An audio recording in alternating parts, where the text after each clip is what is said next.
আজ 31শে ডিসেম্বর 2025 শেষ হচ্ছে। নতুন বছরকে স্বাগত জানাবার জন্য গোটা পৃথিবী যখন আলোয় সেজে উঠছে, ঠিক তখনই ভারতীয় ফুটবল যেন আরো বেশি অন্ধকারে। 2025 সালটা ভারতীয় ফুটবলের জন্য সত্যিই খুব খারাপ গেছে। যেটুকু টুকটাক সাফল্য এসেছে সেটা মেয়েদের ফুটবলের হাত ধরে, কিন্তু ছেলেদের ফুটবলের দিকে যদি তাকাই বা ওভারঅল ফুটবলের দিকে যদি তাকাই, তাহলে সত্যি এই বছরটা খুব খারাপ গেছে। বলা ভালো যে 2025-এর মতো এতটা খারাপ দিন ভারতীয় ফুটবল অতীতে দেখেছে কিনা জানার জন্য ইতিহাস ঘাঁটতে হবে, সম্ভবত দেখেনি। আর সেই কারণেই এই বর্ষবরণের আগে যখন প্রত্যেকে আনন্দে মেতে, সেই আনন্দের মধ্যেও কিন্তু ফুটবল প্রেমীদের মনে একটা প্রশ্ন রয়েই যাচ্ছে দেশের, যে সত্যি 2026 কি কোনো আশার আলো দেখাতে পারবে ভারতীয় ফুটবলকে? এবং যেটা আরো জোরালো প্রশ্ন, যে এবারে সর্বোচ্চ লিগ অর্থাৎ আইএসএল সত্যি কি করা সম্ভব হবে, আদৌ কি হবে? কারণ বছরের শেষ দিনেও তো কোনো কংক্রিট ভালো খবর পাওয়া যায়নি। এই প্রশ্নের উত্তরে সবার আগে এটা বলবো যে ভারতীয় ফুটবলের শুভাকাঙ্ক্ষী যারা, তাদের জন্য হয়তো 2026 অতটা খারাপও যাবে না। কারণ আইএসএলটা হবে, এটা বলা যায়, বলার মতো পরিস্থিতি তৈরি হয়েছে। ন্যাচারালি এখান থেকে প্রশ্ন ওঠে যে এই ক্লাব জোট যদি এআইএফএফ এর প্রস্তাবে রাজি না হয়, তাহলে কি করে আইএসএল হবে, কোন পথে হবে? এখন আর সময় কোথায় আইএসএল নিয়ে নতুন করে নেগোসিয়েশন করা? এই প্রশ্নগুলোর উত্তর খোঁজার জন্যই আজকের এই ভিডিওটা। আর এই বছরের শেষ দিনে নতুন বছরের আশার আলোর সন্ধানই আমরা করব এই ভিডিও। প্রথমত যে প্রশ্নের উত্তর, যে আইএসএল হবে কি হবে না, আইএসএল হবে এবং হওয়ার জন্য এত কিছু পদ্ধতি এবং এত কিছু আলোচনা চললো এতদিন ধরে। এবং যে ফাইনাল খবর যেটা গতকালই দিয়েছিলাম, যে প্রত্যেকটা আইএসএল ফ্র্যাঞ্চাইজির কাছে চিঠি গেছে যে এত টাকার বাজেট, এত টাকা প্রয়োজন হবে, প্রত্যেককে মোটামুটি অ্যারাউন্ড একটা সার্টেন অ্যামাউন্ট দিতে হবে, এবং সেই সার্টেন অ্যামাউন্ট দিলে তাদের এবছরের আইএসএলটা খেলার পরিস্থিতি তৈরি হবে। যদিও একটা ফিনান্সিয়াল রাইটস হোল্ডার, যে 30% যে বিষয়বস্তুটা ছিল, যেটা ফিনান্সিয়াল রাইটস হোল্ডারকে দেওয়ার কথা, সেটার জন্য ডেফিনেটলি কাউকে একটা খোঁজা হবে। এই মর্মে চিঠি প্রত্যেকের কাছে চলে গেছে, 72 ঘন্টা সময় চাওয়া হয়েছে এবং অলরেডি সেই সময় শুরুও হয়ে গেছে। এবার ন্যাচারালি এরপর যে প্রশ্নটা আসে যে ক্লাবগুলো কি রাজি হবে যদি না হয়। প্রথমত, ক্লাবের বলে এখানে জায়গাটা নেই, কারণ অলরেডি বেশ কিছু ক্লাব নিজেদের স্ট্যান্ডটা না পরিষ্কার করে দিয়েছে যে তারা আছে বিষয়বস্তুর সঙ্গে। হয়তো তারা লিখিত দেয়নি, তারা লিখিত এবার জানাবে, যার মধ্যে অন্যতম জামশেদপুর এফসি। প্রথম দিন আলোচনার পরেই ক্লাব জোটের সাথে এআইএফএফ এর প্রতিনিধিদের তারা জানিয়ে দিয়েছিল যে তারা এআইএফএফ এর প্রস্তাবে রাজি। এবার যেহেতু তারা তখনই জানিয়ে দিয়েছিল, তারপর আবার বাজেট কমানো হয়েছে। সেই আলোচনা শুনে, ক্লাব জোটের বক্তব্য শুনে সেই বাজেট কমিয়ে সেই মতো তাদের কাছে পাঠানো হয়েছে। তো সেক্ষেত্রে তাদের না বলার কোনো পরিস্থিতি তৈরি হবে না, তারা এটুকু বলা যেতে পারে। ঠিক সেরকমই কিন্তু শুরু থেকেই ইস্ট বেঙ্গল জানিয়ে দিয়েছিল যে এআইএফএফ এর সঙ্গে, এআইএফএফ যদি যে লিগ সংগঠন করবে তারা আছে সেই বিষয়টা। এই দুটো নাম যেমন প্রকাশ্যেই আছে, তেমন একাধিক নামের কথা বলা যেতে পারে যারা কিন্তু খেলবে। এই যে প্রস্তাব গেছে তাতে তাদের খুব একটা আপত্তি থাকার কথা নয়। এই তালিকায় আরো বেশ কিছু নাম রয়েছে, এটুকু বলতে পারি। অর্থাৎ আইএসএল এর একটা মেজরিটি তারা কিন্তু খেলবে, এটা এই মুহূর্তে দাঁড়িয়ে বলা যায়, লিখিত চিঠি এআইএফএফ এর হাতে এসে না পৌঁছলেও। এটা যেমন একটা পজিটিভ দিক, ঠিক সেরকমই এটাও একটা ফ্যাক্টর যে কটা ম্যাচ হবে, তাহলে এএফসি কোটা কি করে আসবে, যেটা সব থেকে বড় ভাবনার বিষয়। আগের দিনই বলেছিলাম যে এএফসি কোটা না এলেও আইএসএল আটকাবে না, আইএসএল খেলাটা হবে, কারণ এই ফ্র্যাঞ্চাইজি গুলো খেলতে চাইছে এবং এটার সাথে দেশের ফুটবলের প্রেস্টিজ যেমন জড়িয়ে আছে, তেমন অবশ্যই এএফসির অনেক ক্রাইটেরিয়া, অনেক রুলস অ্যান্ড রেগুলেশন জড়িয়ে রয়েছে। এবং সব থেকে বড় ব্যাপার, অ্যাটর্নি জেনারেল ক্রীড়া মন্ত্রকের পক্ষ থেকে গিয়ে যখন সুপ্রিম কোর্টে এটা বলে এসেছে যে আইএসএল হবে এবং আমরা দেখছি কিভাবে করা যায়, সেই জায়গাটায় যদি আইএসএল না হয়, সেটা ডেফিনেটলি কোথাও না কোথাও সরকারের ব্যর্থতা হিসেবেও কিন্তু গণ্য হবে, যেটা ডেফিনেটলি কোনো সরকারই চাইবে না। তো এই প্রসঙ্গগুলো রয়েছে। এইবার কথা হচ্ছে যে যদি কোনো ফ্র্যাঞ্চাইজি না থাকে, অর্থাৎ ফ্র্যাঞ্চাইজির সংখ্যা যদি সংকুলান না হয়, যথেষ্ট না হয়, সেক্ষেত্রে কি হবে? সেক্ষেত্রে কিন্তু খুব পরিষ্কার কথা, কোনো ফ্র্যাঞ্চাইজি যদি এই শর্তে বা যে নতুন বাজেট গেছে সেই বাজেটের নিরিখে তারা জানায় যে তারা খেলবে না বা তারা খেলতে পারবে না, সেক্ষেত্রে তারা কিন্তু শাস্তির মুখে পড়বে।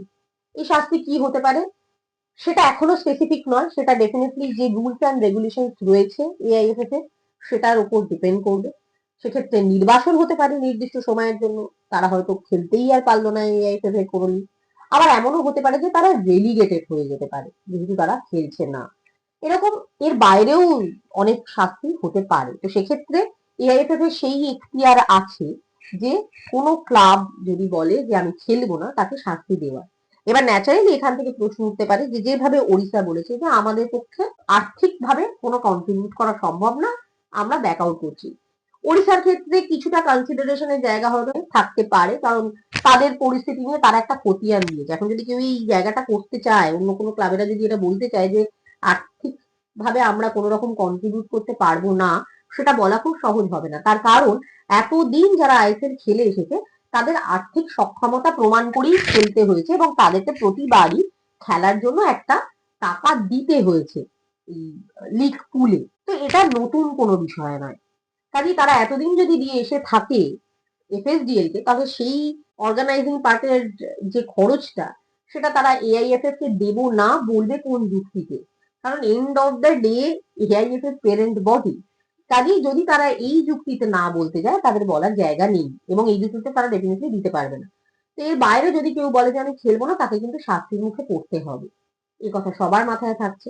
দ্বিতীয়ত, কোনো ক্লাব যদি নিজে থেকে বলে যে আমরা খেলছি না, অর্থাৎ লিগ যদি সংগঠিত হয় এবং কোনো ক্লাব যদি সেটাতে অংশগ্রহণ না করে, সেক্ষেত্রে কিন্তু সে তার প্লেয়ারদের গোটা মৌসুমে পেমেন্ট দিতে বাধ্য হবে। শুধু প্লেয়ার না, তার যে কোনো প্লেয়ার, কোচ যারা টিমের সাথে যুক্ত তাদেরকে পেমেন্ট দিতে বাধ্য, কারণ তারা নিজে থেকে লিগ খেলছে না। এখানে এমন কোনো আনঅ্যাভয়েডেবল সার্কামস্টেন্সেস তৈরি হয়নি যে তারা খেলতে পারলো না বা এরকম কিছু।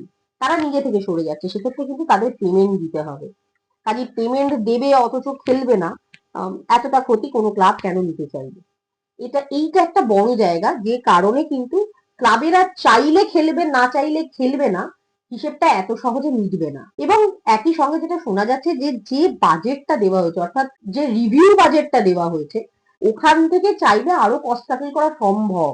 ভেন্যু বেসিসে হয়তো একটু ওপর নিচ হতে পারে, কিন্তু কস্টিংটা সেখান থেকেও হয়তো কম হতে পারে। টাকার জায়গা থেকে না বলার বা বাজেটের জায়গা থেকে না বলার খুব একটা পরিস্থিতি নেই। এটা গেল ক্লাবেরা কি বলবে বা ক্লাবেরা না বলতে পারে কিনা বা না বলার জন্য আইএসএল আটকে যেতে পারে কিনা সেটা। তো সেক্ষেত্রে ক্লাবেদের পক্ষে না বলাটা কঠিন। তাদের না বলতে গেলে এত স্ট্রং যুক্তি দিতে হবে যেটা দেওয়া কঠিন, বিশেষ করে যে নতুন বাজেট দেওয়া হয়েছে তার নিরিখে। দ্বিতীয় প্রসঙ্গ হচ্ছে যে তারা যদি না বলে, কোনো প্রপার যুক্তি না দেখাতে পেরে, সেক্ষেত্রে কিন্তু তারা শাস্তির মুখে পড়বে। কিন্তু সেক্ষেত্রে ক্লাবেরা চট করে না বলবে না এবং অধিকাংশ ক্লাব না বলতেও চায় না, তারা চায় লিগটা হোক। এইবার কথা আসছে যে টাকার যোগান, যেটা নিয়ে বারবার প্রশ্ন উঠছে যে সেই এক্সট্রা যে টাকাটা, সেই টাকাটা কোথা থেকে আসবে, যেটার জন্য ফিনান্সিয়াল রাইটস হোল্ডার লং টার্মে খোঁজা হচ্ছে। প্রথমত ফিনান্সিয়াল রাইটস হোল্ডার খোঁজাটা শুধুমাত্র লং টার্মের জন্য না, এবছরের জন্য সম্ভব। এবং সেটার জন্য কিন্তু নতুন করে টেন্ডার ফ্লোট করবে এআইএফএ। এটাও খুব জানা তথ্য, তাদের টেন্ডার তারা ফ্লোট করবে। এবং এই যে নতুন টেন্ডার ফ্লোট করা হবে তাতে কিন্তু বেশ কিছু নতুন পয়েন্ট রয়েছে, অর্থাৎ যে জায়গাগুলো নিয়ে আপত্তি ছিল, যে কারণে কেউ বিড পেপার, 4টে কোম্পানি টেন্ডার তুলেও বিড পেপার জমা দেয়নি, সেই জায়গাগুলো কিছু পরিবর্তন হচ্ছে। বিশেষ করে যেটা হচ্ছে যে ওই লিগ অর্গানাইজিং কমিটিতে যে রেশিওটা ছিল এআইএফএফ এবং ইনভেস্টর, অর্থাৎ ফিনান্সিয়াল রাইটস হোল্ডারের পক্ষ থেকে যে প্রতিনিধিরা আসবে, সেই জায়গাটা একটা ব্যালেন্স তৈরি করা হয়েছে। সোজা কথায় বলতে গেলে এফএসডি এর প্রাথমিকভাবে যে প্রস্তাবটা দিয়েছিল সেটার সাথে অনেকটা মিল আছে এই নতুন টেন্ডারের ইস্যুতে। যদিও হ্যাঁ, রেলিগেশন প্রমোশন নিয়ে হয়তো এখনো তর্ক হতে পারে, কারণ রেলিগেশন প্রমোশন এমন একটা ব্যাপার যেটা সাংবিধানিক নিয়মের মধ্যে পড়ে, এএফসি নিয়মের মধ্যে পড়ে, তা চাইলে নিজের মতো করে করা যায় না। তো সেটা হয়তো থেকে যাবে, সেই জায়গাটা হয়তো থাকবে। কিন্তু এই যে কারা লিগ চালাবে, সেখান থেকে কত পার্সেন্টেজের বন্টন হবে, কত টাকা এআইএফএফ এর কাছে আসবে বা কত লভ্যাংশ এআইএফএফ এর কাছে আসবে, সেটা তো ক্লাব জোটের সঙ্গে আলোচনার সময় এআইএফএফ অলরেডি রাজি হয়ে গেছে যে 10% লভ্যাংশ তারা নেবে। তো ওই 10 to 15% লভ্যাংশই সেখানে এআইএফএফ এর কাছে যাবে। তো এরকম বেশ কিছু চেঞ্জেস আসছে, যে চেঞ্জের ফলে আপত্তির জায়গাগুলো এই নতুন বিট পেপারে থাকছে না।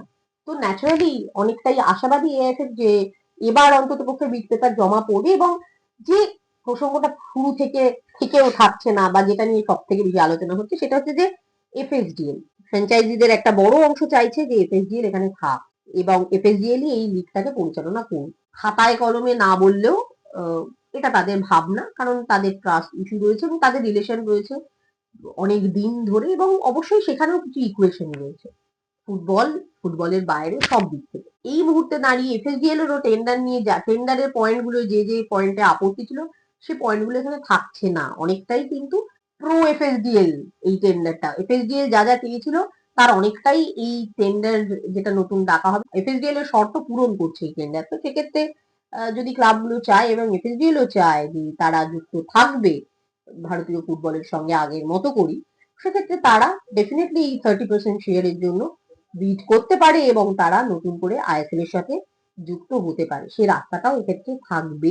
এবং অবশ্যই এটা সময় সাপেক্ষ ব্যাপার, কিন্তু তার সঙ্গে লিগটা শুরু কবে হবে বা তার সঙ্গে লিগের প্রস্তুতি নেওয়া খুব একটা যুক্ত নয়, কারণ এই বছরের লিগ করার জন্য যে বাজেট অলরেডি দেওয়া হয়েছে সেখানে এই টেন্ডার না হলেও খুব অসুবিধা হওয়ার কথা না।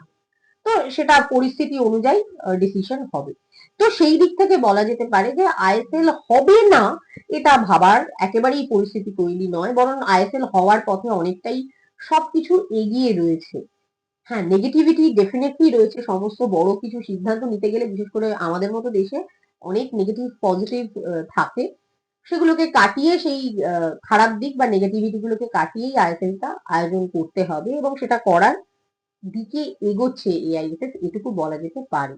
এই ভিডিওটা এই পর্যন্তই। ভালো লেগে থাকলে অবশ্যই লাইক শেয়ার করুন এবং সাবস্ক্রাইব করুন আমাদের চ্যানেল, এবং সবাইকে আগাম শুভেচ্ছা। 2026 সবার খুব ভালো কাটুক এবং সবার জীবন আলোয় আশায় পূর্ণ হয়ে যাক, এটা আমরাও চাই, এবং অবশ্যই আমাদের সঙ্গে আপনাদের সম্পর্ক আরো মজবুত হোক এই নতুন বছরে, এটাও আমাদের চাহিদা।